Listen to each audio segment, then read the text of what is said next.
ज्यादातर लोग बुद्ध को बौद्ध धर्म से जोड़कर देखते हैं। लोग कहते हैं कि मैंने बौद्ध धर्म अपना लिया, यानी बुद्ध का धर्म अपना लिया, जबकि यह सोच बिल्कुल गलत है। जिस व्यक्ति ने अपने पूरे जीवन लोगों को जाति और धर्मों से ऊपर उठने के लिए प्रेरित किया, क्या आपको लगता है कि वे किसी को किसी जाति या धर्म में बांधना चाहते होंगे? नहीं, उन्होंने कोई जाति कोई धर्म नहीं बनाया। वे तो इन सभी से बहुत ऊपर थे। लोग खुद उनसे जुड़ते थे और बुद्ध से जुड़ने के लिए किसी विशेष जाति या धर्म की आवश्यकता नहीं होती थी। लोग मुझसे पूछते हैं कि मैं बौद्ध धर्म अपनाना चाहता हूं, मुझे क्या करना होगा? क्या आत्मज्ञान पाने के लिए मुझे घर परिवार छोड़ना होगा? इसी तरह के बहुत सारे सवाल आप लोगों के मन में हैं। मगर आज इस कहानी के अंत तक आपको इस तरह के कई प्रश्नों के उत्तर मिलने वाले हैं। आधी रात का समय था जब सिद्धार्थ अपना घर परिवार, पत्नी और बच्चे को छोड़कर जंगल चले जाते हैं अपने दुखों का कारण खोजने के लिए। कई वर्षों तक वनों में भटकने के बाद, बहुत सारी गलतियां करने के बाद उन्हें उनके दुख का कारण और निवारण मिल जाता है।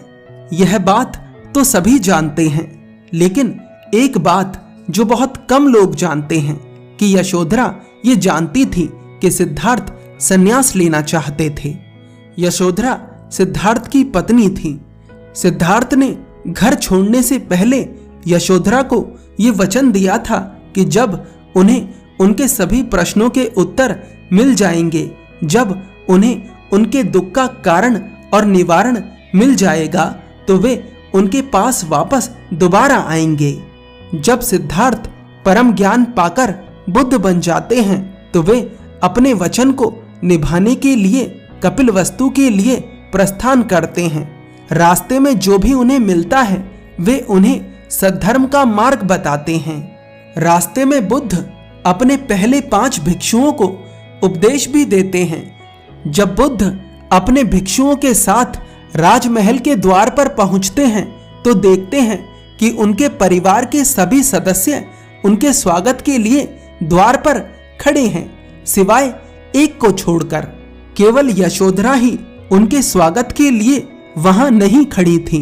वे अपने कक्ष में थी जहां सिद्धार्थ उन्हें छोड़कर गए थे। जब बुद्ध उस कक्ष की ओर बढ़ते हैं तो यशोधरा उनके कदमों से ही उन्हें पहचान लेती हैं। जब बुद्ध उस कमरे में पहुंचते हैं तो यशोधरा फूट फूट कर रोने लगती हैं। बुद्ध यशोधरा से कहते हैं, यशोधरा, मैं तुम्हारा अपराधी हूं। मैंने एक पति होने का कर्तव्य नहीं निभाया। मैं एक पिता होने का कर्तव्य भी नहीं निभा सका। यह सब इसलिए हुआ क्योंकि मैं एक मनुष्य होने का कर्तव्य भी नहीं निभा पा रहा था।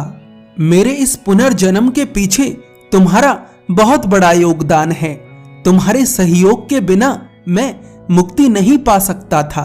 तुम्हारे सहयोग के कारण ही मैं अपने दुखों के कारण और निवारण को खोज पाया। यशोधरा, तुम चाहती तो मेरे मार्ग में बाधा बन सकती थी, लेकिन तुमने ऐसा नहीं किया।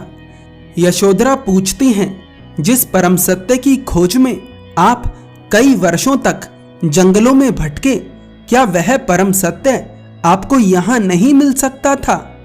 अब यहाँ पर जो बुद्ध उत्तर देते हैं वो समझने योग्य है। बुद्ध कहते हैं, मिल सकता था, अवश्य मिल सकता था, लेकिन यह बात ही वहां जाकर पता चली कि यहाँ भी मिल सकता है, हर जगह मिल सकता है। अब किसी और को जाने की जरूरत नहीं पड़ेगी। मैं सबके लिए हो आया हूं। मेरा जाना जरूरी था। गौतम बुद्ध ने एक बार नहीं कई बार कहा है कि हर व्यक्ति के भीतर परम सत्य को जानने की क्षमता है, और वह परम सत्य कहीं बाहर किसी हिमालय या मंदिर में नहीं, तुम्हारे भीतर है। बस आवश्यकता है तो प्यास की। अगर तुम्हारे भीतर प्यास है तो मंजिल मिलना निश्चित है।